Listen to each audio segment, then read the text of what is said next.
welcome to the channel. My name is Charles Wollertz, this is Wollertz Photography, and here we talk about all things photography, but always with a little bit of stock photography in mind. Now, today I want to talk to you about stock photo success stories, like from normal people like you and me. I think I've done fairly well in stock photography. I started back in 2010. I've licensed over 250,000 images and I've cleared over $200,000. But honestly, I don't like talking about myself like that. It just feels kind of weird. But I reached out to you guys in a newsletter about a month ago, maybe a month and a half ago. And quite a few shared stock photo success stories because, again, I don't think success is a one-size-fits-all kind of thing. So some of us do it full-time, some might do it part-time. Maybe it's just a hobby that pays for itself. And what matters is how you define it. And I found that hearing your stories is way more inspiring than me talking about my numbers and my stuff. So today I want to share a few of those stories with you, and maybe along the way we can pick up a tip or two for our own stock photo journey.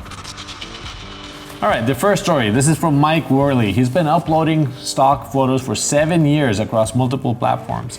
Shutterstock, Getty, iStock, Adobe Stock, Alamy, Deposit Photos, and now here's something interesting. His top performer is Getty with over 70% of his revenue. Mine is Shutterstock.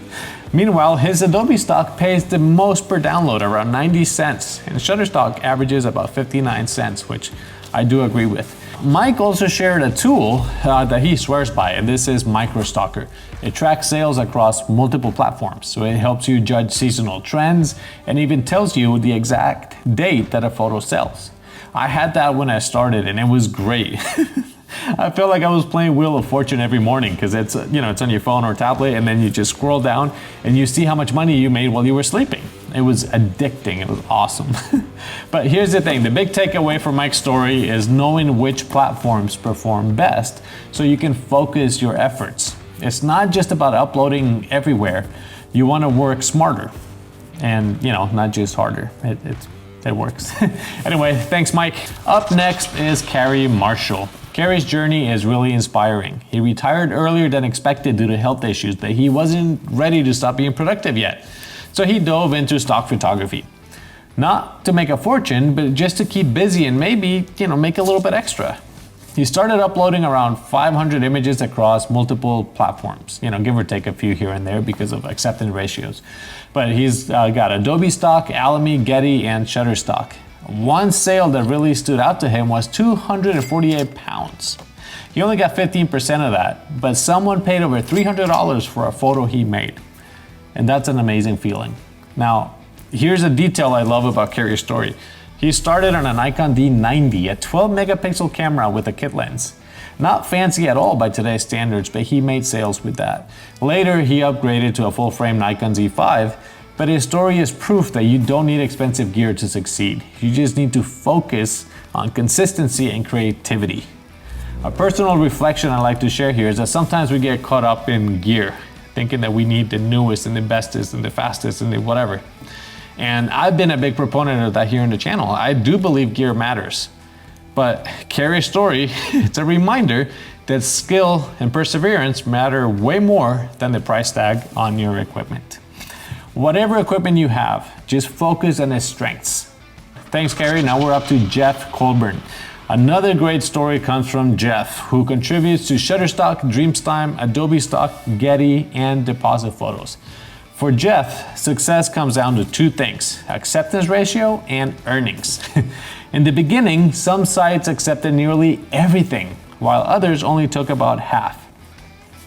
Instead of getting discouraged, he worked on improving. And over time, these rates climbed. On the earning side of things, Jeff started making small sales, a few cents per download. And now he averages between 35 cents and $2. So he's seen his money going up as well. His biggest sale so far is $26 for a super boom photo in Arizona and $22 for a close-up of a golden oak leaves in the autumn. Everyone has an idea what's a good seller and what to shoot and when, and I even have videos on that. But literally just shoot what you like, but shoot it in a way that a buyer can use it. Jeff also shared a great tip. Stock agencies reward consistency. Submitting weekly or daily shows them that you're serious and is going to help push your images higher in the search results. Up next is Sander Mahia. Sander started stock photography around 2019-2020. At first, he just started uploading photos he already had, and downloads were slow. But once he started planning his shoots and improving, things changed. By 2023, he was getting regular downloads that allowed him to dedicate a lot more time to photography.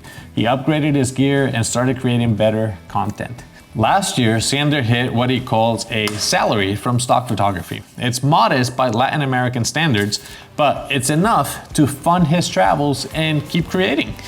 Literally a dream come true for a lot of us, especially in the middle of the AI takeover. Told you guys it wasn't happening. Sander's story really shows value of patience and persistence. Success isn't always immediate, but it's about consistent effort and learning from each upload, each download, and even from each rejection. That's why I love stock photography. You get to learn from everything. Now, here's something that I really noticed after hearing all of these stories. Each person's path is unique. We know that, but some patterns emerge, like focus on what works for you. Learn from your data and just keep shooting, even when the results are slow. While money and downloads can be an easy measure, there's a lot more to it. There's growth, there's skill, the satisfaction of creating something that people want to pay for. Some people pay hundreds of dollars for something you made. And then it can also bring a lot of freedom. And that is what I call success. I want to hear more of your stories. Big, small, part-time, full-time, it doesn't matter. Send me an email with your stock photography success stories. You'll find my email address here at the bottom of the video description, and maybe you'll be featured in a future video. Stock photography is not just about numbers. It's about creativity, persistence, and sharing your vision with the world. And trust me, right now, the world needs more of your stories, real stories, and different perspectives. Thanks so much for watching. Don't forget to like and subscribe. And remember, my email is at the bottom of the description. See you guys in the next video. Bye.